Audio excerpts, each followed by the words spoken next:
SP வேலுமணியோட மகனுடைய திருமண விழா வந்து அண்ணாமலை பிரசன்ட் ஆயிருக்கிறாரு, ஆனா எடப்பாடி பழனிசாமி ஆப்சென்ட் ஆயிருக்காரு சார். எடப்பாடி அவர்கள் ஆப்சென்ட் அப்படின்றது மிக முக்கியமாக பேசும் பொருளாக மாறி 2026 இது மிக முக்கியமான ஒரு செய்தியை அந்த திருமணம் வந்து காட்டியிருக்கு உங்களுக்கு. எடப்பாடி ஒருவர் தான் அதிமுகவோடு கூட்டணி போவதற்கு தயங்குகிறார். எடப்பாடியை தவிர அத்தனை நபர்களும் தயங்கவில்லை என்பதை இந்த திருமணம் வந்து பறைசாற்றிருக்கு. ஒரு 25% உள்ள அந்த அதிமுக சேரும் பொழுது திமுகவை இங்க ஈஸியா கபலீகரம் செஞ்சிட முடியும். அதற்கு ஏற்ப விஜய் அவர்கள் எந்த கூட்டணியும் இது வரைக்கும் ஃபார்ம் பண்ணல. இப்ப விஜய் அவர்கள் கூட்டணி ஃபார்ம் பண்ணாது யாருக்கு பெரிய பிளஸ்னா ஏடிஎம்கே பிஜேபி அலையன்ஸுக்கு பிளஸ், திமுகவுக்கு மைனஸ். ஒய் பிரிவு அது உளவுத்துறையிட்ட நீங்க கொடுத்து உள்துறை வரைக்கும் போயிருக்குனாக்கா அப்ப எங்களை என்னவாக சித்தரிக்கிறேன்னு ஒரு விஷயம் இருக்குல்ல வன்னி அரசு. அப்ப வன்னி அரசுக்கு இவ்வளவு கேவலமான வக்கரமான இழிவான புத்தி எங்கிருந்து வந்தது? எவன் சொல்லி நீ இப்படி பேசுற?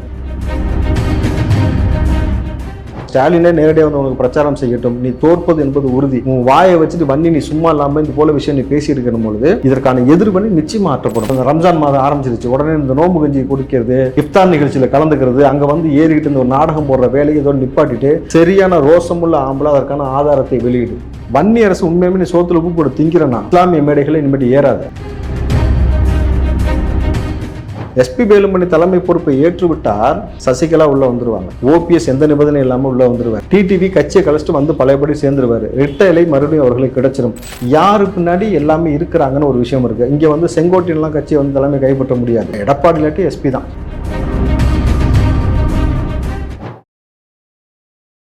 இளைய பாரத நேயர்களுக்கு வணக்கம். இன்னைக்கு நம்ம நேர்காணல நம்ம சிறப்பு விருந்தினர் காங்கிரஸை சேர்ந்த ராவுத்தர் இப்ராஹிம் சார் அவர்கள் தான். சார் வணக்கம் சார். வணக்கம் விக்ரம் சார். நேற்று கோயம்புத்தூரில் வந்து எஸ்பி வேலுமணியோட மகனுடைய திருமண விழா வந்து கோலாகலமாக கொண்டாடப்பட்டது சார். அதில் வந்து பார்த்தீங்கன்னா அண்ணாமலை பிரசன்ட் ஆயிருக்கிறாரு, ஆனால் எடப்பாடி பழனிசாமி ஆப்சென்ட் ஆயிருக்காரு சார். இதிலிருந்தே வந்து அதிமுகவில் இன்னும் உட்கட்சி பூசலா, இன்னும் பாஜகவும் அதிமுகவும் ஒன்று சேர போகிறாங்களா 2026 எலெக்ஷனில்? இதோட உங்களுடைய பார்வை எப்படி இருக்குதுல்ல? எடப்பாடி அவர்கள் ஆப்சென்ட் அப்படின்றது மிக முக்கியமாக பேசும் பொருளாக மாறி இருக்கு. அதை தாண்டி அண்ணாமலையோடைய பிரசன்ஸ்ன்னு ஒன்று இருக்குல்ல. அண்ணாமலை அவர்கள் உள்ளே வந்த உடனே இத்தனை ஆண்டு காலமாக பல முறை எம்எல்ஏ எம்பி அமைச்சராக இருந்த நபர்கள்லாம் பட்டுன்னு எந்திரிச்சு நின்று அண்ணாமலைக்கு கொடுத்த வரவேற்போம். எஸ்பி வேலுமணி அவர்கள் தழுவி அண்ணாமலை அழைத்ததும், நீங்கள் அதற்கு முன்பாகத்தான் ஈஷாவுக்கு கிட்டத்தட்ட யார் வந்தா? அமித்ஷா அவர்கள் வந்ததும், அதற்கு முன்னாடி அவர்களுக்குள் சேர்ந்து நடைபெற்ற ஒரு கலந்துரையாடலும் கிட்டத்தட்ட 2026 இது மிக முக்கியமான ஒரு செய்தியை அந்த திருமணம் வந்து காட்டியிருக்கு உங்களுக்கு. எடப்பாடி ஒருவர் தான் இங்கு வந்து அதிமுகவோடு கூட்டணி போவதற்கு தயங்குகிறார். எடப்பாடியை தவிர அத்தனை நபர்களும் தயங்கவில்லை என்பதை இந்த திருமணம் வந்து பறைசாற்றிருக்கு. கிட்டத்தட்ட இதை நீங்கள் எப்படி புரிஞ்சுக்கணும்னாக்கா, இலக்கை நோக்கி தான் நம்ம பயணிக்க வேண்டிய கட்டாயத்தில் இருக்கிறோம் என்பதை அதிமுகவும் பிஜேபியும் இந்த இடத்துல வந்து எடுத்து வைக்கிறாங்க. எப்படின்னாக்கா, திமுக என்ற ஒரு கட்சி வந்து தொடர்ச்சியாக அந்த மக்களை எவ்வளோ நாளாக கபலீகரம் செய்து கொண்டு இருக்கின்றதை தாண்டி இம்முறையும் எடப்பாடி அவர்கள் சொல்வதை கேட்டு இந்த முறை கூட்டணி செல்லாமல் ஒருவேளை மீண்டும் தோல்வியை தழுவி விட்டால் கிட்டத்தட்ட அதிமுகவுடைய கட்சியோட வளர்ச்சி எதிர்காலம் என்பது பூஜ்ஜியம். அதற்கு பிறகு நீங்கள் முட்டி முனங்களா தானா, அதுக்கப்புறம் நீங்கள் வந்து கரடியாக கத்தனா தானா, உங்களை யார் மதிச்ச சட்டமன்றத்தில் அப்படின்ற மாதிரி ஆகி போயிடும். அப்போது நம்ம பிஜேபியோடு பிற்காலத்தில் வந்து இணக்கமாக போகிறோமா போகலையா, அதுக்கப்புறம் 2 பேரும் எதிரெதிர் துருவத்தில் போகிறோமான்றதுலாம் 2வது பிரச்சனை. இன்றைக்கு நம் ஜெயிக்க வேண்டிய ஒரு காலகட்டம் இருக்கிறது. ஏன்னாக்கா மக்கள் விரோத போக்கு ஆட்சியாக தொடர்ச்சியாக செய்து கொண்டிருக்கின்றது ஒன்றும். 2வது நம்ம ஜெயிச்சு ஆக வேண்டிய கட்டாயமும். 3வது அந்த அலையன்ஸை பொறுத்த வரைக்கும் பார்த்தீங்கன்னாக்கா 18% அந்த பிஜேபியோட அலையன்ஸ் போன முறை ஃபார்ம் பண்ணாங்க இல்லையா. கிட்டத்தட்ட பாட்டாளி மக்கள் கட்சியாகட்டும், தேமுதிக, ஐஜேகே போன்ற கட்சிகள்லாம் சேர்ந்து அந்த ஓட் பேங்கிங் அப்படியே இருக்குது. அப்போது ஒரு 25% உள்ள அந்த அதிமுக சேரும் பொழுது திமுகவை இங்கே ஈஸியாக கபலீகரம் செஞ்சிட முடியும். அதற்கு ஏற்ப விஜய் அவர்கள் எந்த கூட்டணியும் இது வரைக்கும் ஃபார்ம் பண்ணலை. இப்போ விஜய் அவர்கள் கூட்டணி ஃபார்ம் பண்ணாது யாருக்கு பெரிய ப்ளஸ்னா ஏடிஎம்கே பிஜேபி அலையன்ஸுக்கு ப்ளஸ்ஸு, திமுகவுக்கு மைனஸ்.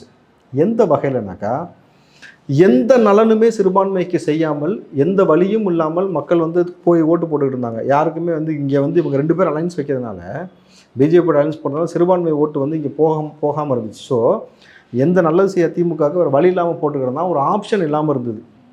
சீமானுக்கு வந்து ஒரு ஆப்ஷன் கொடுக்கலன்னா அவர் முன்னுக்கு பின் முன்னா பேசுறதுனால சீமானே ஒரு ஆப்ஷனை தூக்கி ஓரம் வச்சிட்டாங்க, வேணாம் அப்படின்ட்டு.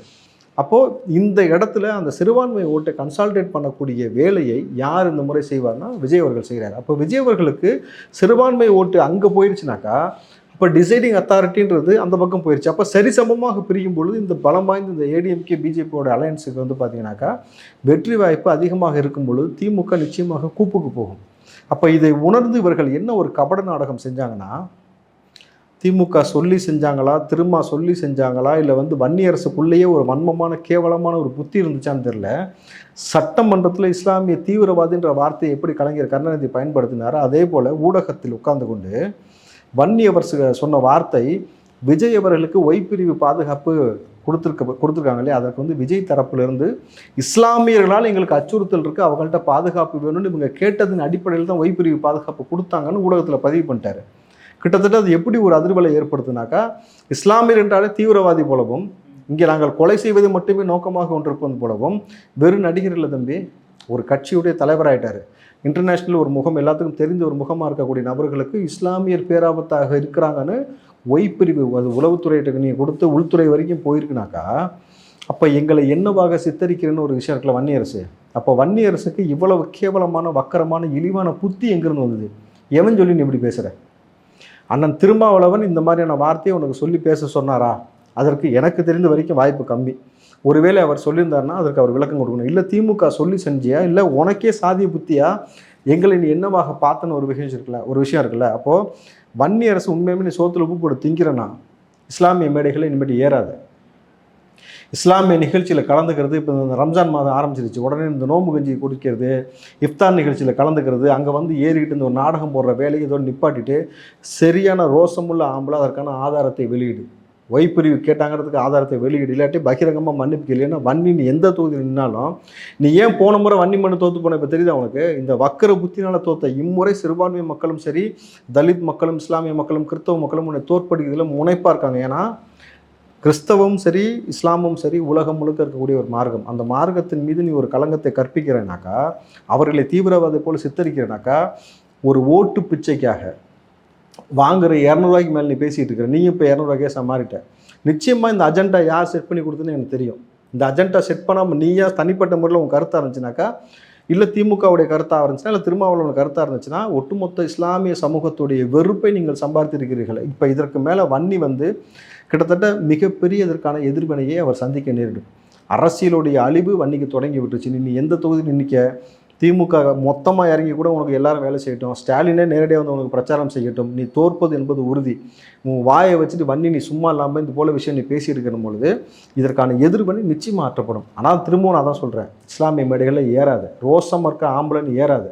இல்லை எல்லாத்தையும் உதுத்துட்டு நீ வந்து ஏறனாக்கா, நாங்கள் இஸ்லாமிய கூட்டமைப்பு ஜமாத்துகளையும் பேசியிருக்கோம், அந்த வன்னியை முதல்ல திறத்தி அடிங்க, அதனால் வந்து வீட்டுக்குள்ளே விடாதீங்க, மசூதிக்குள்ளே ஏற்றாதீங்க, இஃப்தார் நிகழ்ச்சியில் கலந்து கொள்ளாதீங்கன்னு சொல்லிட்டு இஸ்லாமிய ஜமாத்துகள்ட்டையும் சரி, இஸ்லாமிய கட்சிகள்ட்டையும் சரி பேசிக்கிட்டு இருக்கிறோம். அப்படின்னும் பொழுது வன்னியரசு சமூகத்தில் பிளவை ஏற்படுத்தக்கூடிய பேராபத்தாக இருக்கிறான் பொழுது அவரை விரட்டடிக்கணும்.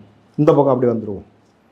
இப்போ எடப்பாடி அவர்கள் கூடிய சீக்கிரம் அவர் வந்து ஒரு ஆப்ஷன்ஸ் எடுத்தே ஆகணும். என்ன, கட்சியின் தலைவராக இருந்து அலையன்ஸை ஃபார்ம் பண்ணி நம்ம வந்து கட்சியை வழிநடத்தி நம்ம முதலமைச்சர் ஆக போகிறோமா, இல்லை வேணாம் நான் பிஜேபியோட போக மாட்டேன் அப்படின்னு சொல்லிட்டு தனித்து நின்று கடைசியில் இவரை மட்டும் தனித்து விட்டுட்டு எஸ்பி வேலுமணி தலைமையில் வந்து கட்சிக்கு அதுக்கப்புறம் மாறி அதுக்கப்புறமேட்டு எஸ்பி வேலுமணி தலைமை பொறுப்பை ஏற்றுவிட்டால் சசிகலா உள்ளே வந்துடுவாங்க. ஓபிஎஸ் எந்த நிபந்தனை இல்லாமல் உள்ளே வந்துடுவார். டிடிவி கட்சியை கழிச்சிட்டு வந்து பழையபடி சேர்ந்துருவார். ரெட்டை மறுபடியும் அவர்களுக்கு கிடைச்சிடும். ஒரு அலையன்ஸ் ஃபார்ம் ஆகும். இவர்களுக்கான நோக்கம் என்னன்னாக்கா, அதிகாரத்தை நம்ம கைப்பற்றி ஆகணும் இம்முறை. இதை தவறவிட்டால் அதிமுகவுடைய எதிர்காலமும் தொண்டர்களுடைய மனநிலையும் மிக மோசமாக போய்விடும்ன்றது தான் இது நிதர்சனமான உண்மையாக இருக்கும் பொழுது, அப்போ எடப்பாடி அவர்கள் இந்த இடத்துல வந்து யோசிக்க வேண்டிய, அவருக்கு கிட்டத்தட்ட இது ப்ரீத்திங் டைம்னு சொல்லுவாங்க, இதை வந்து அவர் கரெக்டான ஒரு முடிவு எடுத்தார்னா தலைவர், இல்லாட்டி தொண்டன். ஏற்கனவே செங்கோட்டையன் அவர்களோட வந்து மிகப்பெரிய சர்ச்சையை நம்மளால் பார்க்க முடிஞ்சுது சார். இப்போ சொன்ன மாதிரி எஸ்பி வேலுமணியோட இப்போ கொங்கு மண்டலத்தையே இப்படி தனியாக பிரித்து விட்டாங்களா என்ன அப்புறம் அதிமுகவினர்? இல்லை, கொங்கு மண்டலத்தை கிடையாது. இங்கே தமிழ்நாட்டை முதல்ல வந்து இவர்கள் வந்து கபலீகரம் செஞ்சுட்டு இருக்க திமுகவிட்ட வந்து மீட்டெடுக்க வேண்டிய அவசியம் இருக்கிறது. செந்தில் பாலாஜி தியாகியெல்லாம் இங்கே மாற்றி வச்சுருக்காங்க, நீங்கள் பார்த்துருக்கீங்க. இப்போ ஞானசேகரன் வழக்கு எந்த அளவுக்கு வந்து மறுபடியும் பூதாகரம் ஆகிக்கிட்டு இருக்குன்னு நீங்கள் பார்க்குறீங்க. மறுபடியும் அவன் மீது 7 பிரிவுகளில் வழக்கு போடப்பட்டிருக்கு. ஜாஃபர் சாதிக் வழக்கு மீண்டும் வந்து பூதாகரம் ஆகிட்டு இருக்கு. அமீருக்கு பணம் போட்டிருக்க விஷயத்தில் முதற்கொண்டு எல்லாமே ஒரு பக்கம் போய்கிட்டு இருக்கணும் பொழுது அடுத்தடுத்து இவர்கள் செய்யக்கூடிய விஷயம் என்னன்னாக்கா, ஒரு இயற்கை வளம் திருடப்பட்டதுன்னு சொன்னால் லாரியத்தை கொள்றதும், சராசரியாக வந்து இங்கே சாராயம் விற்கிறத வந்து தடுத்தாக்கா, பாக்ஸருங்க அந்த பசங்க எல்லாருமே வெட்டி கொலை செய்யப்பட்ட நபர்கள்லாம் பாக்ஸராக இருந்தாலும் இங்கே வந்து கொலை செய்யப்படக்கூடிய ஒரு சூழல் தமிழ்நாட்டில் ஏற்பட்டுக்கணும் பொழுது எவ்வளவு மோசமான ஒரு வன்மமான ஒரு ஆட்சி நடைபெறுதுன்னு நீங்கள் புரிஞ்சுக்கணும். அப்போ இந்த ஆட்சி முறையை இங்கே ஒழிக்கணும்னாக்கா இந்த பக்கம் அதிமுக ரொம்ப ஸ்ட்ராங்காக ஆக வேண்டிய ஒரு நிர்பந்தம் இருக்குது. அப்போ அந்த நிலையில் எஸ்பி வேலுமணி அவர்களுக்கு அவர் தலைவராக போகிறாரா, எடப்பாடி தொண்டனாக போகிறாரா, இல்லை தலைவராகவே தன்னை நீடித்து கொள்ள போகிறாரான்றத ப்ரீத்திங் டைம் அவர் கொடுக்கப்பட்டிருக்கணும் பொழுது இதை முதல்ல உணர்ந்து இவர் செயல்படக்கூடிய ஒரு தருணமாக தான் இருக்கணும் பொழுது அரசியல் மிக மிக எளிதாக வந்து கடந்து போக முடியாத ஒரு பாதைன்றதை இன்றைக்கு எடப்பாடி அவர்கள் உணர்ந்திருப்பார். அவர் வந்து இப்படி ஒரு நிகழ்வு நடந்துவிடக்கூடாது என்பதற்காகத்தான் நீங்கள் தேனி மாவட்ட பெரியகுளத்தில் ஒரு பெரிய மீட்டிங் போட்டு தன்னுடைய ஆளுமையை நிரூபிப்பதற்காக அவர் செய்தார். அவ்வளவு செய்த பிறகும் இந்த கல்யாண நிகழ்ச்சியில் என்ன நடந்துன்னு நீங்கள் பார்த்தீங்க. அப்போது யாரு பின்னாடி எல்லாமே இருக்கிறாங்கன்னு ஒரு விஷயம் இருக்குது. இங்கே வந்து செங்கோட்டையெல்லாம் கட்சியை வந்து தலைமை கைப்பற்ற முடியாது. ஒட்டுமொத்தமாக எடப்பாடி இல்லாட்டி எஸ்பி தான். இப்போ எஸ்பினாலே உங்களுக்கு சூப்பர் பவர்ன்ற மாதிரி ஆகிப்போச்சு. இப்போ இந்த சூப்பர் பவர் தான் அடுத்து வந்து கட்சியின் சுப்பீரியர் பவராக வரப்போகிறாருன்ற மாதிரியான ஒரு நிகழ்வு போயிட்டு இருக்கும் பொழுது ப்ரீத்திங் டைம் எடப்பாடி அவர்கள் தெளிவான ஒரு முடிவு எடுப்பது மிக நல்லது. ஓகே சார், அடுத்ததாக பார்த்தோம்னா நேற்றுக்கு வந்து +2 எக்ஸாமினேஷன் ஸ்டார்ட் ஆகுது சார். இதில் வந்து 11,000க்கும் மேற்பட்ட மாணவர்கள் வந்து இங்கேயும் ஆப்சென்ட் ஆகிருக்கிறதா நம்மளால் பார்க்க முடியுதே சார். இது எதை காட்டுது சார் பார்த்தோம்னா? பள்ளிக்கல்வித்துறை அமைச்சர் அன்பில் மகேஷ் சொன்னார். அவர் அன்பில் மகேஷை புகழ்ந்து முதலமைச்சர் சொன்னார். அவர் வந்ததுக்கப்புறம் கல்வியில் வந்து எவ்வளவு மேம்பட்டு மாணவர்கள் இருக்கிறாங்கன்ட்டு. இப்போ கடைசியில் கற்காலம் மாதிரி ஆகிப்போச்சு இவர் வந்ததுக்கு பிறகு. கற்காலத்தில் வந்து மனிதர்கள் வந்து எப்படி வந்து கல்வியை புறக்கணித்தார்களோ அதுபோல் ஒரு சூழல் எங்கே எழுந்திருக்குனாக்கா, இந்த சாதிய பாகுபாடும் சாராயம் போதை கலாச்சாரத்துடைய இன்ஃப்ளூயன்ஸ் அந்த 11,480 மாணவர்கள் வந்து ஆப்சன்ட் ஆகியிருக்காங்க. இப்போது இது ஒரு பக்கம் பார்த்துக்கோங்க. இந்த 11,400 கிட்டத்தட்ட 480 நபர்கள் ஆப்சன்ட் ஆகியிருக்காங்கனாக்கா, அந்த மாணவ பிள்ளைகள் மட்டும் போதை எடுத்துட்டாங்க ஆப்சன்ட் ஆகிட்டாங்கன்னு அர்த்தம் கிடையாது. அவருடைய பெற்றோர்கள் கிட்டத்தட்ட வறுமையின் விளிம்பில் மாணவ பிள்ளைகள் படிக்க முடியாத ஒரு சூழலை ஏற்படுத்தியிருக்கிறார்கள். வேலைவாய்ப்பு இன்மை, பல நபர்களுடைய தந்தை இறப்பு, தாய் இறப்பு, பல நபர்கள் வந்து போதைக்கு அடிமையாகி வந்து ஆக்சிடென்ட் ஆன கேஸாக இருக்கட்டும், மாணவ பிள்ளைகள் கிட்டத்தட்ட அறிவு மழுங்கி போன ஒரு சமூகமாக மாறிக்கொண்டு இருக்கிறதுன்றது இது ஒரு பக்கம் வச்சுட்டு இன்னொரு பக்கம் சொல்கிறேன் பாருங்கள். நேற்று ஒரு மாணவனுடைய தகப்பனார் 6 வருடத்துக்கு முன்பு இறந்து விட்டார். தாயார் நேற்று காலையில் இறந்து போகிறாங்க. அந்த அவருடைய உடலில் வந்து அவங்க தாயார்கிட்ட வந்து ஆசீர்வாதம் வாங்கிட்டு பார்த்துட்டு அந்த எக்ஸாம் எழுதிட்டு வந்து இறுதி சடங்கு செய்கிறான். அப்போது தாய் இறந்த பொழுதும் ஒரு மாணவன் +2 எக்ஸாம் எழுத வந்திருக்கான். அப்போ இதை விட மோசமான சூழல் என்ன எழுந்தது இந்த 11,480 மாணவர்கள் வரலன்றது நீங்கள் கூர்ந்து கவனிச்சிங்கனால இப்போ புரியும். அப்போ இந்த போதை கலாச்சாரம், இந்த இந்த இந்த சாதிய பாகுபாடு ரெண்டும் தான் அந்த மாணவ பிள்ளையோட எதிர்காலத்தை முடக்கி வரவிடாமல் போய்க்கணும் பொழுது முத்துவேல் கருணாநிதி ஆட்சி இந்த காலத்தில் வந்து நீங்கள் சொல்கிறீங்க நாங்கள் படிக்க வச்சோம் அப்படின்னு கேட்டீங்களா, நீங்கள் படிக்க வச்ச லட்சணம் மாணவ பிள்ளைகள் எந்த அளவுக்கு போயிருக்கான்னு நீங்கள் புரிஞ்சுக்கோங்க.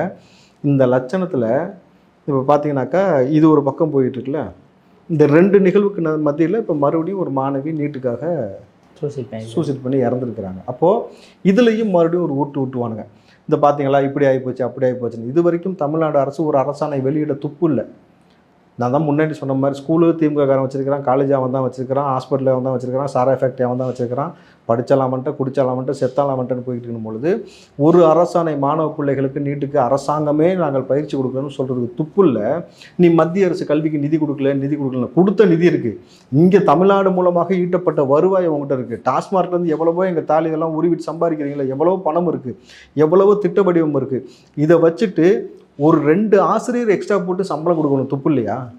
அப்போ எவ்வளோ பெரிய கபட நாடகம் இந்த திமுக நாடகம் நீங்கள் புரிஞ்சுக்கிட்டீங்கன்னாக்கா, மாணவ பிள்ளைகள் படிப்பில் அவர்கள் அக்கறை கிடையாது. குடிப்பதற்கான அக்கறையை தான் முன்னெடுத்து டெட்ரா பேக் வரைக்கும் கொண்டு வரக்கூடிய வேலை செஞ்சுருக்கீங்க. கேவலம் கிளாம்பாக்கம் பஸ் ஸ்டாண்டே ஒழுங்காக திறக்க துப்புலாத அரசாங்கம் தான் இந்த அரசாங்கம் போது என்ன மாதிரியான ஆட்சி இவர்கள் கொடுப்பாங்கன்னு நீங்கள் புரிஞ்சுக்கோங்க. அவ்வளோதான். திமுகவை எதிர்க்கக்கூடிய கட்சிகள்லாம் வந்து பட்டாசு மாதிரி மேலே போவாங்க, டப்புன்னு வெடிப்பாங்க, அத்தோட காணாமல் போயிடுவான்ற மாதிரி பகிரங்கமாக குற்றச்சாட்டை வச்சிருக்காரு சார். எந்த கட்சியை பார்த்து சொல்கிறாரு சார் அப்படின்னு? துரைமுருகன் சொன்ன நிகழ்வு என்னன்னாக்கா, எங்களை எதிர்க்கக்கூடிய கட்சிகள்லாம் மேலே டப்புன்னு போய் வெடிச்சிடும் பட்டாசு மாதிரின்ட்டு. துரைமுருகனுக்கு ஒரு விஷயம் புரிஞ்சுக்கணும். பட்டாசு எப்போ வெடிப்பாங்க? தீபாவளி. நரகாசுரனை வதம் செய்த பிறகு மக்கள் பட்டாசு கொண்டாடுகிறார்கள் போல இந்த முறை பட்டாசு பட்டுன்னு வெடிப்போம். திமுக தூக்கி போட்டு திமுகவை இங்கேருந்து தூக்கி அடிச்சுட்டு அன்னைக்கு தீபாவளி போல் கொண்டாடி பட்டாசு வெடிப்போம். அன்றைக்கி பட்டுன்னு அங்கே வெடிக்கும் போது உனக்கு டப்புன்னு ஹார்ட் எப்படி துடிக்குதுன்னு மட்டும் நீ பொறுத்து இருந்து பாரு. ஆள் ஏற்கனவே ஹாஸ்பிட்டல் போய் படுத்து செஞ்சுட்டு இப்போ தான் வந்தேன். அமைதியாக சேட்டை பண்ணாமல் இருக்கணும். ஏன்னா அவருடைய வழக்கெலாம் நிலுவையில் இருக்குது. நீங்கள் பாருங்கள், எலெக்ஷனை எனக்கு தெரிஞ்ச இவர் சந்திக்கிறது ரொம்ப கஷ்டம். அந்த வழக்கு இன்னும் துரிதமாக நடந்துச்சுனாக்கா இம்முறை எலெக்ஷனை கண்டக்ட் பண்ணாமல் தலைவர் எங்கே இருப்பார்னு தெரியாது. அப்போது எனக்கு தெரிஞ்சு பெரியப்பா அப்படி பேசாமல் இருக்கிறது நல்லது. சார், உங்களோட அற்புதமான கருத்தில் இளைய பாதரன் இருப்பதற்கு மிக்க நன்றி சார். நன்றி தம்பி.